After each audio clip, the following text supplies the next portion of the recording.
Once the most powerful producer in Hollywood, now he's a convicted rapist. Nate Rogers has been following the Harvey Weinstein case from day one. Tonight, hear from some of his victims and attorneys on both sides.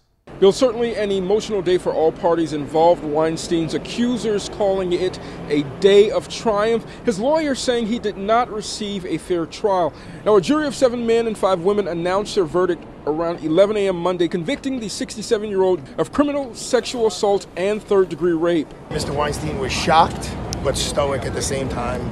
He didn't react emotionally. There was no crying or anything like that. All he kept saying over and over again was, I'm innocent, I'm innocent. How could this happen in America? At least 80 women have accused Weinstein of sexual misconduct. 6 of his accusers testified during the month-long trial. The movie mogul was convicted of raping former actress Jessica Mann in 2013 and forcing a sex act on Project Runway production assistant Mimi Haley in 2006. We all owe an immense debt to you, who had the courage beyond measure to speak your story to the world, to this courtroom, at great personal risk and in great personal pain. The Me Too movement was empowered as sex claims against Weinstein surfaced in 2017. Earlier today, nearly 20 of Weinstein's accusers shared their reaction to the verdict on a conference call. I'm crying right now because I expected the worst, because for us, the worst keeps happening.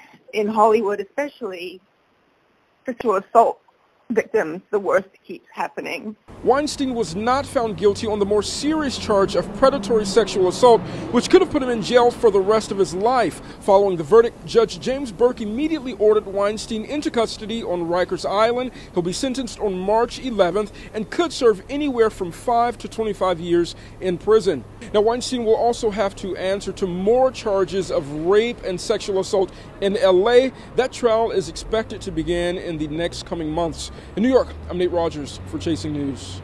Let's bring in tonight's A-plus panel to break this down. Allison Young, Republican strategist. Good to see you, Allison. Thanks, Bill. And Bill Caruso, attorney and Democratic strategist. Good to see you, Bill. Hey, Bill. All right, Allison, I want to start with you on this. What is your immediate takeaway?